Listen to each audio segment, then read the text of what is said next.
नमस्कार। घड़ी में रात के 9 बज चुके हैं और वक्त हो गया है आपके पसंदीदा बुलेटिन प्राइम टाइम 8-9 का, जहां मिलती है आपको प्रदेश की हर ताजा खबर।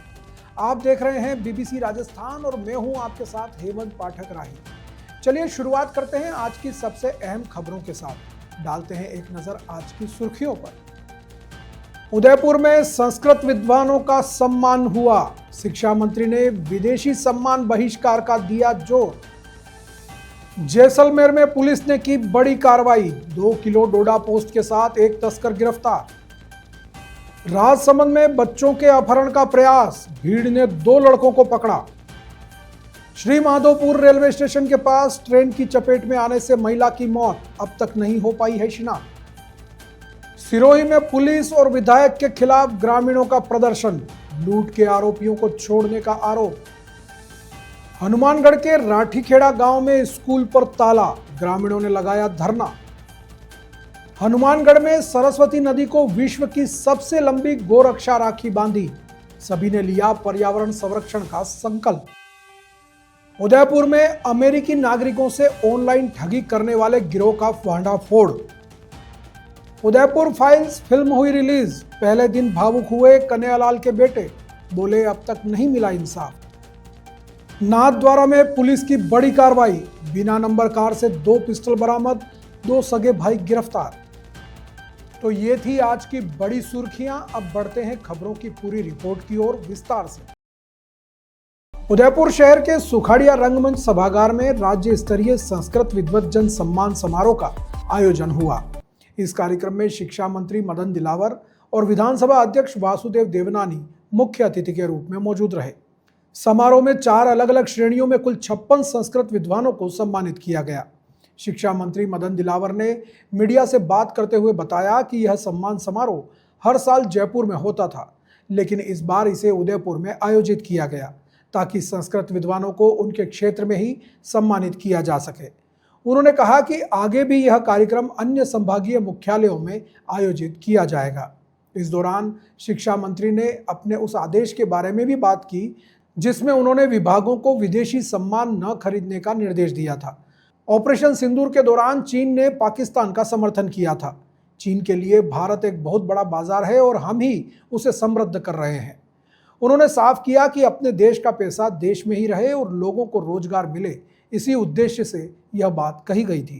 राजस्थान प्रदेश के संस्कृत के जो विद्वान जन हैं उनका सम्मान समारोह था और मैं बधाई देता हूं हमारे अधिकारियों को कि ये कार्यक्रम बहुत अच्छा रहा, सभी व्यवस्थाएं अच्छी थी। सर, उदयपुर में पहली बार आयोजित हुआ है, 2 बार हो गया। क्या रहेगा? क्या है कि सामान्यतया ये प्रदेश स्तरीय है, इसलिए जयपुर में हुआ करता था। क्या है कि सभी एक करके सभी संभागों का करें। तो पिछली बार हमने कोटा में किया था, इस बार यहाँ किया है, अगली बार कहीं दूसरे संभाग में करें। संस्कृत शिक्षा और शिक्षा विभाग को लेकर भी कई सारी जो है वो असमानता है। शिक्षक की हमसे मिले तो उन्होंने भी कहा कि कई ऐसी चीजें हैं, तो किस तरह से उनको भी लाभ मिले। अब कई ऐसी चीजें क्या है, आप बताइए, मुझे तो समझ में नहीं आया क्या है ऐसी चीजें। हम ये सच है कि संस्कृत हमारे लिए प्राथमिकता का विषय है, क्योंकि ये हमारी अनादिकाल की भाषा है, वेदवाणी है, देववाणी है। जिस तरह से स्कूल के खस्ता हाल है, कहीं उसके लिए सिस्टम पूरी तरह से दोषी है। अभी ये संस्कृत विद्वत जनों का कार्यक्रम है, इस विषय पर बात करेंगे तो अच्छा रहेगा। एक बात हो गई आपके लिए कि आप बीमार हैं और पोस्ट किया है आपके लिए। क्या है कि आप बीमार हैं, भौतिक रूप से बीमार बताया सर आपको उन्होंने। कल जो आपने एक आदेश दिया था विदेशी वस्तुओं को भेजने का। देखो क्या है कि मैंने ये कहा है कि हमारा देश आर्थिक दृष्टि से कमजोर ना हो, हमारे देश के लोगों को रोजगार मिले और हमारे देश का पैसा बाहर न जाए। आपने देखा अब की बार जो ऑपरेशन सिंदूर हुआ और जो युद्ध प्रारंभ हुआ था, उसपे चाइना ने पीछे से पाकिस्तान को सहयोग किया है। और हम सब लोग चाइना का बहुत सामान खरीदते जाने अनजाने में, और हिंदुस्तान बहुत बड़ा मार्केट है चाइना के लिए। यानी दूसरी भाषा में कहूँ तो हम ही समृद्ध कर रहे हैं। यदि हम समृद्ध करेंगे उनको, हमारे देश को नुकसान होगा ना। इसलिए हमारे देश के दुश्मनों के सहयोगियों को हमको किसी भी कीमत पर सहयोग नहीं करना चाहिए। दूसरा, हमारे देश को आर्थिक दृष्टि से समृद्ध करना चाहिए। हमारे देश के लोगों को रोजगार मिलना चाहिए। क्या अमेरिका की तरफ भारत भी टैरिफ लगा सकता है? हैं? अमेरिका की तरफ भारत भी क्या टैरिफ लगा सकता है क्या चीन पे? सामान तो वहीं से आ रहा है। देखो, ये मेरा विषय नहीं है। आप सक्षम अधिकारी, सक्षम लोगों से बात करें। एनसीईआरटी में जो सर जिक्र हुआ है, जो मराठा साम्राज्य का, उसके बाद उसका विरोध शुरू हो चुका है। मैं इतिहासकार नहीं हूँ, इसलिए पूरी जानकारी मुझे नहीं है। हाँ, तो शिक्षा मंत्री होना सभी विषयों का ज्ञाता होगा, ऐसा कहीं नहीं लिखा होता। मैं कह रहा हूँ ना, अभी मेरे को इसकी जानकारी नहीं है। और जैसा कह रहे हैं कि आप शिक्षा मंत्री है, तो शिक्षा मंत्री को देश की सारी भाषाओं का, सारी सभी प्रकार की पुस्तकों का ज्ञान होना आवश्यक है, ऐसा कहीं नहीं है। रक्षाबंधन के अवसर पर प्रतिवर्ष संस्कृत विभाग अपने विद्वज्जनों का सम्मान समारोह करता है। ये पहली बार है कि वो जयपुर से हट करके हमारे उदयपुर नगरी, जो वास्तव में वीरों की नगरी तो है ही, लेकिन एक तरह सा हमारे तीर्थ की भी इसे कहा जा, सांस्कृतिक तीर्थ अतिशयोक्ति नहीं होगी, वहाँ पे आज विद्वज्जनों का सम्मान समारोह हुआ, जिसमें लगभग 40 विद्वानों का और 20-22 अलग अलग स्कूलों के, कॉलेजों के विद्वानों का सम्मान समारोह हुआ। और इस सम्मान समारोह में लगातार संस्कृत भाषा, जो केवल पुरोहितों की भाषा नहीं है, ये हम सब के लिए देववाणी भी है और विज्ञान वाणी भी है, जिसको ध्यान में रखते हुए इसका प्रचार प्रसार पर्याप्त हो रहा है। और यह संस्कृत भाषा सारी भाषाओं की जननी भी है, अतः इस भाषा में लोगों का मिठास भी है, प्रेरणा भी है।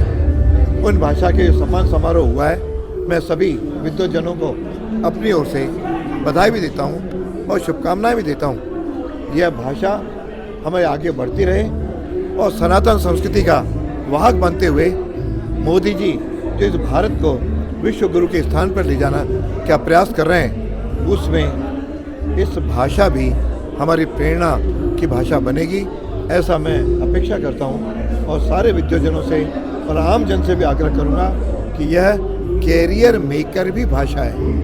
आयुर्वेद में भी है और कर्मकांड भी है, ज्योतिष भी है, ऐसे कई क्षेत्र हैं, आयुर्वेद भी है, ऐसे कई क्षेत्र में जिसमें संस्कृत भाषा के माध्यम से हमको जीविकोपार्जन और हमारे कैरियर में नौकरी का भी साधन बनती जा रही है। इसलिए आएँ, इस भाषा को बढ़ाएं और हम सब मिल करके इस भाषा को विश्व की भाषा का स्थान देते हुए हम आगे बढ़ें, ऐसा मैं सबको शुभकामनाएं देता हूँ। जैसलमेर पुलिस ने नशे के सौदागरों के खिलाफ सख्त कार्रवाई करते हुए एक तस्कर को गिरफ्तार किया है। कोतवाली पुलिस को मिली एक गुप्त सूचना के आधार पर यह सफलता हाथ लगी। कोतवाली थानाधिकारी जयप्रकाश विश्नोई को मुखबिर के जरिए सूचना मिली थी कि एक तस्कर रेल से जैसलमेर आ रहा है। सूचना मिलते ही पुलिस ने उस युवक का पीछा करना शुरू किया और शहर की JNV कॉलोनी में दबिश देकर उसे हिरासत में ले लिया। पकड़े गए तस्कर की पहचान प्रेम विश्नोई निवासी लोहावट फलोदी के रूप में हुई है। पुलिस ने उसके पास से करीब 2 किलो डोडा पोस्ट बरामद किया है। कोतवाली थानाधिकारी प्रेमदान रत्नू इस मामले में आगे की कार्रवाई कर रहे हैं। पुलिस का कहना है कि जिले में नशे के खिलाफ अभियान जारी रहेगा और इसी तरह के अवैध धंधों में लिप्त लोगों को बख्शा नहीं जाएगा। राजसमंद जिले के काकरोली थाना क्षेत्र के प्रज्ञा विहार में बच्चों के अपहरण के प्रयास का सनसनीखेज मामला सामने आया है। यहां खेल रहे बच्चों का 4 लड़कों ने अपहरण करने की कोशिश की, लेकिन एक बच्चे के हाथ छुड़ाकर भागने और परिजनों को सूचना देने से यह प्रयास विफल हो गया। जानकारी के अनुसार प्रज्ञा विहार के परिसर में कुछ बच्चे खेल रहे थे, तभी 4 लड़कों ने उन्हें अगवा करने की कोशिश की। एक बच्चे ने बहादुरी दिखाते हुए खुद को छुड़ाया और तुरंत अपने परिजनों को इसकी जानकारी दी। सूचना मिलते ही परिवार और जैन समाज के लोग मौके पर पहुंचे। उन्होंने 2 लड़कों को पकड़ लिया, जबकि 2 अन्य मौके से फरार हो गए। गुस्साई भीड़ ने पकड़े गए दोनों लड़कों की पिटाई कर दी और उन्हें पुलिस के हवाले कर दिया। पुलिस को एक आरोपी के मोबाइल से छोटे छोटे बच्चों और बच्चियों की तस्वीरें मिली हैं, जिन्हें बाद में डिलीट कर दिया गया था। लोगों का कहना है कि यह तस्वीरें मोबाइल के रिसाइकल बिन में देखी गई हैं। घटना की सूचना मिलते ही भाजपा नेता प्रदीप खत्री भी मौके पर पहुंचे। प्रज्ञा विहार के बाहर भारी भीड़ जमा हो गई। फिलहाल कांकरोली थाना पुलिस दोनों लड़कों को हिरासत में लेकर पूछताछ कर रही है। पुलिस इस पूरे मामले की गंभीरता से जांच कर रही है। सर, ये आज इनको लड़कों को पकड़ा है। अभी रिपोर्ट दे रहे हैं। रिपोर्ट के आधार पर जो भी है जी जी जी कह रहे हैं कि ये बच्चे लेके जा रहे हैं, बताते यहाँ से कोशिश कर रहे थे बच्चों को पकड़ने का। अभी पूछताछ करेंगे। जैन समाज की तरफ से रिपोर्ट दे रहे हैं। रिपोर्ट पे जो भी है उचित कार्रवाई करेंगे। ठीक सर, क्या मामला हो गया था? आज ये भीड़ इकट्ठी क्यों हुई है सर? ये भीड़ इकट्ठी हुई है सर, यहाँ सामाजिक प्रोग्राम स्थल है। हमारा साहब विराज रहे हैं। आज यहाँ भजन संध्या थी तेरस की, उस हिसाब से सब परिवार के साथ आए हुए थे। तो छोटे छोटे बच्चे बाहर खेल रहे थे। तो एक जना के साथ 2-3 जने हो रहा है। एक मोटरसाइकिल भी इधर उधर बैठे हुए थे। बच्चों को बोल रहे हैं अपन खेलते हैं और आगे और ले जाएंगे। उनको चैट करने के लिए उनको चैट बताई, फोन पे फोटो खींचे उनके और फिर बोला चलो मैं तुम घर को घुमा के लाता हूँ और लॉन्ग ड्राइव चलता है, यूँ चलता है, ऐसे कर पूरा के वो बच्चों को खींच के, एक बच्चों को खींचा भी है, फोटो भी खींचा उनके मोबाइल में। और फिर वो भग गए, बच्चे डर गए, 2-3 बार अंदर गए, वापस आए। फिर हमने उसको बाहर अंदर से ढूंढा, वो अंदर छिपा हुआ था। कितने लोग थे ये? हमारे को वर्तमान में तो एक जना मिला था और दूसरे भग गए। ये मोटरसाइकिल बैठने वाले थे। अभी कितने लोगों को पकड़वाया आपने? अभी तो 2 को पकड़वाया। पुलिस को पकड़वा दिया? पुलिस को पकड़वा दिया। पुलिस ने आश्वासन दिया है हम इसका निष्पक्ष पूरा जांच करेंगे, जो इनके साथ है उनके सजा दिलाएंगे और आइंदा ऐसी शिकायत नहीं है, ऐसी प्रबंध करेंगे। शुभ नाम आपका? मेरा नाम पवन कोठारी। ठीक। अगर सर हमारी जैन समाज की तरफ से ये मांग है, अगर पुलिस कार्रवाई पूरी नहीं करेगी तो पूरा जिला बंद करने की ताकत रखते हैं। और जैन समाज बड़ा है, अगर इस बार अन्नत हो जाता, हमारे बच्चे को ले जाता, क्या करता है, मान लो क्या करता है, कमेंट डालता, कहीं ले जाता, उसको अपहरण कर देता, हमारे लिए समस्या हो जाती, हमारे जैन समाज का लिए दाग हो जाता। और इसके मोबाइल में सब बच्चों बच्ची की फोटो ही है और इन्होंने अभी ये कांड करने के बाद उसको डिलीट किया। फिर अभी उसको डिलीट में से निकाल के भी साहब को फोन दिया, उसमें है सब फोटो, सब टोटल छोटे बच्चे बच्चियों का ही फोटो है। कितने बच्चों को ले जाने का प्रयास कर रहे थे? 1 या 2? 5-7 बच्चे बच्ची थे। उनको सबको पहले तो बोला अपन खेलते हैं, गेम खेलते हैं, गेम खिला रहा था। दीदी ने फिर मोबाइल दिया पास में, फिर इधर उधर घूम के बातें बना रहा था। ठीक, पूरी प्लानिंग कर रहा था। Thank you. हाथ भी खींचा एक छोटे बच्चे और उसका फोटो भी खींचा इसने। सीकर जिले के श्री माधोपुर शहर में रेलवे स्टेशन के पास देर रात ट्रेन की चपेट में आने से एक अज्ञात महिला की मौत हो गई। रेवाड़ी से फुलेरा की ओर जा रही एक ट्रेन की चपेट में आने से महिला का चेहरा बुरी तरह से क्षत विक्षत हो गया, जिससे उसकी पहचान नहीं हो सकी है। हादसे की सूचना मिलते ही पुलिस मौके पर पहुंची और शव को कब्जे में ले लिया। पुलिस ने शव की शिनाख्त करने के काफी प्रयास किए, लेकिन सफलता नहीं मिली। हादसे के बाद मौके पर काफी संख्या में लोगों की भीड़ भी जमा हो गई थी। पुलिस के अनुसार मृतका की उम्र करीब 30 से 35 साल के बीच लग रही है और उसने काले रंग का सूट पहना हुआ था। शव को फिलहाल अस्पताल की मोर्चरी में रखवाया गया है। पुलिस का कहना है कि शिनाख्त होने के बाद ही पोस्टमार्टम करवाया जाएगा। पुलिस महिला की पहचान के लिए आगे की कार्रवाई कर रही है। सिरोही जिले के पिंडवाड़ा थाना क्षेत्र के नया सानवाड़ा गांव में एक दूध वाले से लूट के प्रयास की घटना ने बड़ा रूप ले लिया है। इस मामले को लेकर बड़ी संख्या में ग्रामीण कलेक्ट्रेट पहुंचे और पुलिस प्रशासन व क्षेत्रीय विधायक के खिलाफ जोरदार प्रदर्शन किया। ग्रामीणों का आरोप है कि उन्होंने लूट के प्रयास में शामिल 2 बदमाशों को मौके पर पकड़कर पुलिस के हवाले किया था, लेकिन पिंडवाड़ा पुलिस ने उन्हें छोड़ दिया। इससे भी ज्यादा चौंकाने वाली बात यह है कि छोड़े गए बदमाशों ने उल्टे गांव के निर्दोष लोगों पर SC/ST एक्ट के तहत झूठा मुकदमा दर्ज करवा दिया। प्रदर्शन में शामिल महिलाओं और पुरुषों ने आरोप लगाया है कि पुलिस राजनीतिक दबाव में काम कर रही है और अपराधियों को संरक्षण दे रही है। उन्होंने पिंडवाड़ा थाने की एक महिला हेड कांस्टेबल पर भी गंभीर आरोप लगाए। ग्रामीणों ने यह भी कहा कि जब वे रिपोर्ट दर्ज कराने थाने गए तो पुलिस कर्मियों ने उनके साथ बदसलूकी की और एक ग्रामीण का मोबाइल भी छीन लिया। प्रदर्शनकारियों की मुख्य मांगे हैं कि निर्दोष ग्रामीणों पर दर्ज झूठे मुकदमे तुरंत वापस लिए जाएं, लूट के प्रयास में शामिल बदमाशों पर सख्त कार्रवाई हो और दोषी पुलिस कर्मियों को निलंबित किया जाए। ग्रामीणों के बढ़ते आक्रोश को देखते हुए वरिष्ठ प्रशासनिक अधिकारी मौके पर पहुंचे और उनसे ज्ञापन लिया। ग्रामीणों ने चेतावनी दी है कि अगर उनकी मांगे जल्द नहीं मानी गई तो वे राष्ट्रीय राजमार्ग जाम कर उग्र प्रदर्शन करेंगे। वहीं पिंडवाड़ा थानाधिकारी और क्षेत्रीय विधायक ने इन आरोपों को निराधार बताया है। से चोरियां चल रही है, कम से कम 20 से 25 चोरियां हो गई है। सबके ऊपर एफआईआर की गई है। एफआईआर के ऊपर कोई पुलिस एक्शन नहीं लेती और चोरों को 2 बार पकड़ के दिया गया। उसके बावजूद भी पुलिस उनको अंदर ले जाने के लिए उनको छोड़ देती है और जो केस करने के एफआईआर उसके ऊपर एससी का मुकदमा करके उनको डराया धमकाया जाता है और बोलते हैं ग्रासिया है, 1000 पब्लिक आएगी, वो आएगी और सीआई वगैरह सब किसी स्थानीय नेता के कहने के ऊपर चलते हैं और इसी तरह चलता रहा तो चोरों के पैर तो आते रहेंगे अपने रोज।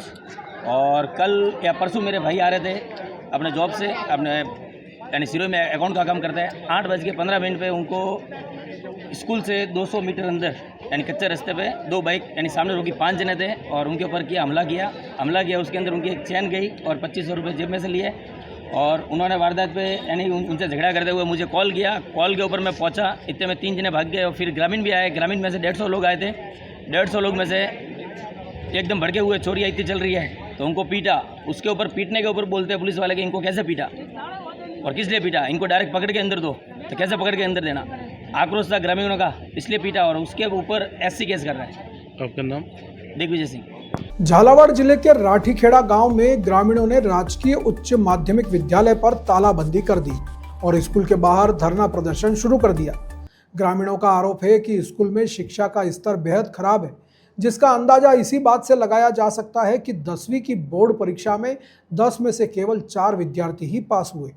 ग्रामीणों ने स्कूल प्रबंधन पर कई गंभीर आरोप लगाए हैं। उनका कहना है कि विद्यार्थियों से स्कूल के काम करवाए जाते हैं और उन पर जबरन ओपन बोर्ड के फॉर्म भरने का दबाव बनाया जाता है। ग्रामीणों ने यह भी बताया कि इस समस्या को लेकर उन्होंने अधिकारियों से लेकर शिक्षा मंत्री तक कई बार शिकायत की, लेकिन कोई सुनवाई नहीं हुई। ग्रामीणों ने चेतावनी दी है कि जब तक स्कूल के प्रधानाचार्य आशु कुमार और 2 अन्य शिक्षकों का तबादला नहीं होता तब तक उनका आंदोलन जारी रहेगा। विद्यालय में प्रत्येक कक्षा कक्ष में सीसीटीवी कैमरे लगे हुए हैं। विद्यालय प्रांगण में भी सीसीटीवी कैमरे हैं। पिछले 3 साल से कैमरों के माध्यम से प्रत्येक कक्षा कक्ष की मॉनिटरिंग हो रही है। ग्रामीणों का आरोप है कि विद्यालय में कोई भी टीचर पढ़ाता नहीं है, जबकि ऐसा कुछ भी नहीं है। सभी टीचर अपनी दैनिक डायरी का संधारण करते हैं, समय पे विद्यालय में आते हैं और समय से पूर्व कोई भी विद्यालय नहीं छोड़ता। 10वीं का रिजल्ट श्रीमान जी खराब नहीं रहा है। 10 बच्चे नियमित रूप से अध्ययनरत थे, इसमें 4 बच्चे पास हुए हैं और 6 बच्चों की सप्लीमेंट्री आई है। कोई भी बच्चा भी फेल नहीं है। रिजल्ट अभी अंतिम आना बाकी है और उम्मीद है कि 100% रिजल्ट 10वीं का रहेगा। 12वीं का रिजल्ट 100% है। जिला कलेक्टर के निर्देशानुसार नशा मुक्ति अभियान चलाया जा रहा है। प्रत्येक महीने के दूसरे और चौथे शनिवार को नो बैग डे होता है। नशा मुक्ति अभियान के तहत विद्यालय में खेल कूद गतिविधियों का आयोजन किया जाता है। माननीय शिक्षा मंत्री के निर्देशानुसार प्रत्येक बच्चे से 10 पौधे लगाने के आदेश हैं, तो वही पौधे बच्चों से लगवाए जा रहे हैं। इसके अतिरिक्त विद्यालय का कोई भी कार्य बच्चों से नहीं करवाया जाता। शिक्षा व्यवस्था बिल्कुल लाचार हो गई है। प्रधानाचार्य और आशु कुमार जी और विकास जी और राजेंद्र जी की वजह से, और इन्होंने बाहर के बच्चों के एडमिशन कराए और जो हमारे रेगुलर बच्चे जो आ रहे थे गांव के, उनके ऊपर दबाव बनाया गया कि आप ओपन के फार्म भरो, आपको रेगुलर नहीं पढ़ाया जाएगा। और शिक्षा व्यवस्था हमने 7 बार तो प्रशासन को अवगत कराया और शिक्षा मंत्री मदन दिलावर जी को बाई मेल के थ्रू भी हमने जगाया और इनके सोते हुए के फोटो और हमने जो बच्चों से ये कार्य करवाते हुए वीडियो और फोटो भी डाले थे, लेकिन हमारी किसी भी प्रकार की सुनवाई नहीं हुई। प्रशासन बिल्कुल अचेत है और हम कब से ये प्रयास कर रहे हैं। प्रशासन को कितनी बार हमने सचेत किया कि हमें ये आंदोलन ना करना पड़े, लेकिन बच्चों के भविष्य को देखते हुए हमको ये आखिरकार इस स्कूल के ऊपर तालाबंदी का निर्णय लेना पड़ा है। रक्षाबंधन के पावन पर्व को पर्यावरण संरक्षण और गौ संरक्षण से जोड़ते हुए हनुमानगढ़ के नागरिकों ने एक अनूठी पहल की है। विलुप्त हो चुकी सरस्वती नदी और वर्तमान में बहने वाली घग्गर नदी पर भद्रकाली मंदिर के पास 181 फीट लंबी राखी बांधी गई। आयोजकों का दावा है कि यह विश्व की सबसे लंबी राखी है, जिसका वजन 1 क्विंटल 45 किलो था। इस राखी को गाय के गोबर से तैयार किया गया था, जो पर्यावरण संरक्षण, गोवंश के संरक्षण और जल के महत्व का संदेश देती है। इस पहल का उद्देश्य रक्षाबंधन जैसे पारंपरिक त्योहारों को सामाजिक और पर्यावरणीय जागरूकता के साथ जोड़ना था। इस अवसर पर आयोजकों ने बताया कि भविष्य में इस आयोजन को और अधिक भव्य रूप दिया जाएगा। साथ ही वे सरस्वती नदी महोत्सव को राज्य स्तर पर मनाने के लिए एक प्रस्ताव तैयार करेंगे। इतिहासकारों के अनुसार ऋग्वेद काल में इसी क्षेत्र में सरस्वती नदी बहती थी, जो अब भूमिगत हो चुकी है और उसके स्थान पर घग्गर नदी बहती है। यह आयोजन न केवल एक रिकॉर्ड बनाने वाला था, बल्कि इसने हमारी पौराणिक विरासत और प्राकृतिक संसाधनों के प्रति सम्मान को भी उजागर किया। उदयपुर जिले के नाई थाना क्षेत्र में अमेरिकी नागरिकों को निशाना बनाने वाले एक बड़े ऑनलाइन ठगी गिरोह का पर्दाफाश हुआ है। पुलिस ने इस मामले में 7 आरोपियों को गिरफ्तार किया है, जो गूगल वॉइस के माध्यम से इंटरनेट कॉल और मैसेज करके लोगों को ठगते थे। पुलिस अधीक्षक योगेश गोयल ने बताया कि पुलिस को नादरा गांव में स्थित जयविला नामक स्थान पर इस गिरोह के सक्रिय होने की सूचना मिली थी। सूचना पर कार्रवाई करते हुए पुलिस टीम ने मौके पर छापा मारा और 7 आरोपियों को धर दबोचा। पूछताछ में आरोपियों ने बताया कि वे अमेरिकी नागरिकों की निजी जानकारी हासिल करते थे और फिर उन्हें लोग अप्रूव करने का लालच देते थे। वे processing charge, loan transfer charge और लोन इंश्योरेंस चार्ज के नाम पर उनसे डॉलर में ठगी करते थे। पुलिस ने आरोपियों के पास से 9 लैपटॉप और 10 मोबाइल फोन भी जब्त किए हैं। इस मामले में आगे की कार्रवाई जारी है। लंबे समय से कानूनी दांवपेच में फंसे कन्हैयालाल हत्याकांड पर आधारित फिल्म उदयपुर फाइल्स आज सिनेमाघरों में रिलीज हो गई। फिल्म के पहले दिन पहले शो को देखने के लिए कन्हैयालाल के दोनों बेटे यश और तरुण स्वयं सिनेमाघर पहुंचे। उनके साथ बड़ी संख्या में उदयपुर शहरवासी भी फिल्म देखने पहुंचे। फिल्म के उस दृश्य में जब कन्हैयालाल की निर्मम हत्या को पर्दे पर दिखाया गया तो दोनों बेटे खुद को रोने से नहीं रोक पाए और उनकी आंखों से आंसू छलक पड़े। पूरा माहौल भावुक हो गया और दर्शकों ने भी गहरी संवेदना प्रकट की। इस मामले पर जब उनसे पूछा गया तो उन्होंने कहा कि फिल्म बड़ी भावुक है, लेकिन अब तक उन्हें इंसाफ नहीं मिला है। अब देखना यह है कि इस मामले में सरकार आगे क्या कदम उठाती है और न्यायालय में यह चल रहा मामला कब तक अपने अंतिम निर्णय पर पहुंचता है। नहीं बताई जा सकती, क्योंकि इतनी जो कम्युनिटी वायलेंस होता है वो बताना अलाउड नहीं है स्क्रीन पे, ठीक है। उसका सेंसर ने भी इस पे बहुत सारी केचियाँ चलाई, इस पे 55+ कट्स लग चुके हैं। जो दिखाना चाहते थे वो तो नहीं है, पर अब इस मूवी में सिर्फ हमारे परिवार का दर्द है।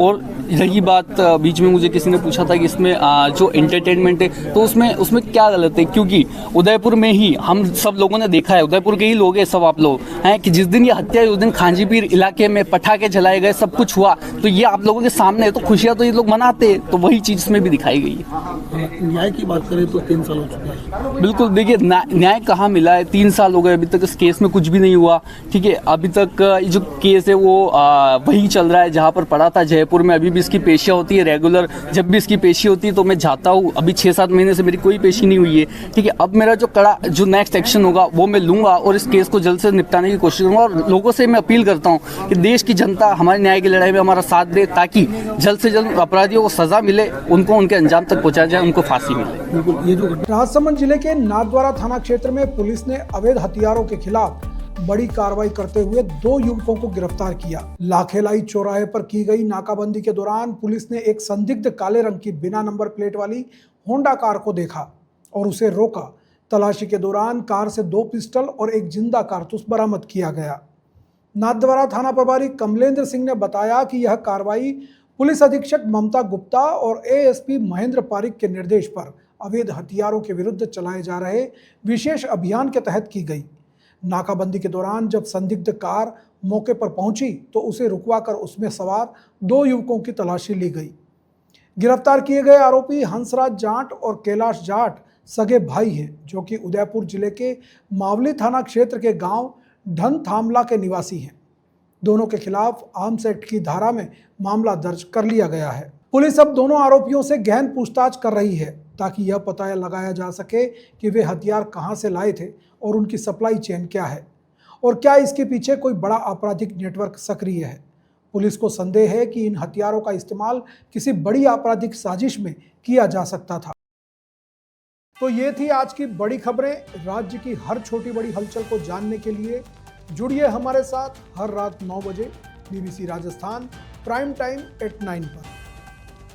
अगर आप भी अपने क्षेत्र, संस्था, समाज या संगठन की खबरें हमारे साथ साझा करना चाहते हैं तो हमसे संपर्क करें 9414102499 पर और राजस्थान की हर ताज़ा जानकारी के लिए फॉलो करें और सब्सक्राइब करें हमारे इंस्टाग्राम व यूट्यूब चैनल BBC राजस्थान को।